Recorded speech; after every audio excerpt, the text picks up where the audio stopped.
ൊന്നും ഇല്ലാതെ സാംസങ് പുറത്തിറക്കിയ ഒരു പ്രൊഡക്റ്റാണ്. അതാണ് സാംസങ് വാച്ച് എഫി എന്ന് പറയുന്ന മോഡൽ. ഇതാണ് ആ മോഡൽ, സാംസങ് വാച്ച് എഫി. ഒരു 40mm ഡിസ്പ്ലേ ആണ് നമുക്ക് തരുന്നത്. കാരണം 40mm എന്ന് പറയുന്നത് നിങ്ങൾക്കറിയാലോ, ഒരു വലിയ സൈസല്ല, അത്യാവശ്യം കോമ്പാക്റ്റ് ആയിട്ട് അത്യാവശ്യം ആവറേജ് റിസ്റ്റൊക്കെ ഉള്ളവർക്ക് ഇടാൻ പറ്റിയ ഒരു സൈസാണ് 40mm. സാംസങ്ങിൻ്റെ തന്നെ മോസ്റ്റ് അണ്ടർ റേറ്റഡ് വാച്ച് എന്ന് വേണം പറയാൻ സാംസങ്ങിൻ്റെ എഫിയെക്കുറിച്ച്. കാരണം ഇതിനകത്ത് എല്ലാ ഫീച്ചേഴ്സും നമ്മൾ നേരത്തെ സ്മാർട്ട് വാച്ച്, അതായത് സാംസങ്ങിൻ്റെ സ്മാർട്ട് വാച്ചിൽ കാണുന്ന എല്ലാ ഫീച്ചേഴ്സും ഈ സാംസങ്ങിൻ്റെ എഫിയിലുണ്ട്. അതുകൊണ്ട് തന്നെയാണ് ഇതിനെ മോസ്റ്റ് അണ്ടർ റേറ്റഡ് വാച്ച് ഞാൻ പറയാനുള്ള കാരണം.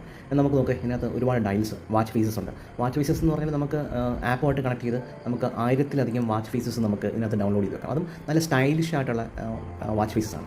നമുക്ക് അടുത്ത ഫീച്ചർ എന്ന് പറഞ്ഞാൽ നമുക്ക് വാട്സപ്പ് മെസ്സേജസ് നമുക്കിങ്ങനെ റീഡ് ചെയ്യാൻ പറ്റും. നമുക്ക് ടെക്സ്റ്റായിട്ട് വന്ന മെസ്സേജസ് അത് റീഡ് ചെയ്യാൻ പറ്റും. അത്യാവശ്യം നമുക്ക് റിപ്ലൈയും കൊടുക്കാൻ പറ്റും. അപ്പം ഇതൊക്കെ ഒരു വാച്ചിനകത്ത്, അതായത് ഒരു ബേസ് മോഡൽ എഫി മോഡലിൽ വാച്ചിനകത്ത് സാംസങ് ഇൻട്രൊഡ്യൂസ് ചെയ്യുന്ന ആദ്യമായിട്ടാണ്. കാരണം ഇത്തരത്തിലുള്ള ഫെസിലിറ്റീസ് ഒന്നും അവർ സാധാരണ അവരുടെ ബേസ് വേരിയൻറ്റിന് കൊടുക്കാറില്ലായിരുന്നു. പക്ഷേ ഇത്തരത്തിലുള്ള എല്ലാ വേരിയൻറ്റും അവർ കൊടുത്തിട്ടുണ്ട്. ഇത് നമ്മുടെ എക്സസൈസിന് വേണ്ടിയിട്ടുള്ള വാക്കിംഗ് മോഡാണ്. വാക്കിംഗ് നമുക്ക് ഇപ്പോൾ നടക്കാൻ പോകാൻ നേരത്ത്, നമുക്ക് ഫിറ്റ്നസ് നോക്കാൻ നേരത്ത് ഇത് കറക്റ്റായിട്ട് നമുക്ക് ഉപയോഗിക്കാൻ പറ്റും. അതിനൊക്കെയുള്ള വാക്കിംഗ് സ്റ്റെപ്പുകളും നമ്മുടെ ആക്യുറേറ്റും നമ്മുടെ കിലോമീറ്ററും എല്ലാം കറക്റ്റ് ആക്യുറേറ്റ് ആയിട്ട് ഇത് നമുക്ക് മെഷർ ചെയ്ത് തരുന്നതായിരിക്കും. അതിന് ശേഷം വളരെ രസമാണ് കേട്ടോ. കാരണം നല്ലൊരു ലെതർ ഫിഷും സൈഡിൽ ഓറഞ്ചും നീലയായിട്ടുള്ള 2 ഡോട്ട്സ് നമുക്ക് കാണാൻ പറ്റും. അത് ഈ വാച്ചിനെ കുറേ കൂടെ സ്റ്റൈലിഷ് ആക്കും. അപ്പം കോളിംഗ് ഫീച്ചറാണ്. കോളിംഗ് ഫീച്ചർ എന്ന് പറഞ്ഞാൽ നമുക്ക് അടിപൊളിയായിട്ട് നമ്മുടെ ഫോൺ ഫീച്ചേഴ്സൊക്കെ ഉണ്ടെങ്കിൽ നമുക്ക് ഇതിനകത്ത് നമുക്കിങ്ങനെ ഡിസ്പ്ലേ ചെയ്ത് കാണാൻ പറ്റും. നമുക്കത് ഇൻബിൽഡായിട്ട് നമുക്കിത് ആൻസർ ചെയ്യാൻ പറ്റും. ചെറിയ സ്പീക്കറുണ്ട്, സ്പീക്കർ വഴി നമുക്ക് സംസാരിക്കാനും പറ്റും, കോൾ ഡിക്ലൈൻ ചെയ്യാൻ പറ്റും. അപ്പോൾ നിങ്ങൾ നോക്കിയാൽ ഇതിൻ്റെ ഒരു ക്വാളിറ്റി, അപ്പോൾ കാരണം ഇതൊരു സ്മാർട്ട് വാച്ചിനെ സംബന്ധിച്ച് മിനിമം ബഡ്ജറ്റിൽ വരുന്ന ഒരു സ്മാർട്ട് വാച്ചിനെ സംബന്ധിച്ചോളം ഇത് ഒരു ഉഗ്രൻ സാധനമാണ്.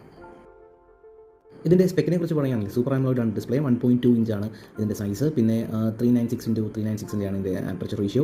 പിന്നെ എക്സിനോസ് W920 ആണ് ഇതിൻ്റെ ചിപ്സെറ്റ്. ഡ്യുവൽ കോർ 1.18 GHz ആണ് ഇതിൻ്റെ കോർട്ടെക്സ് റേസ്. പിന്നെ 16 GB ഇൻറ്റേർണൽ റാമും 1.5 GB റാമുമാണ് വരുന്നത്. പിന്നെ network wifi connectivity, dual band, 5.2 GPS, ഗെയിൽഡ് BDS എല്ലാം ഉണ്ട്. പിന്നെ ഇതിൻ്റെ ഫീച്ചേഴ്സ് എന്ന് പറയുന്നത് നമ്മൾ നേരത്തെ കണ്ടത് കണക്കാണ് ഇതിൻ്റെ ഫീച്ചേഴ്സ് എല്ലാം ഉള്ളത്. പിന്നെ ഇതിൻ്റെ ബാറ്ററി എന്ന് പറയുന്നത് 247 mAh ആണ്.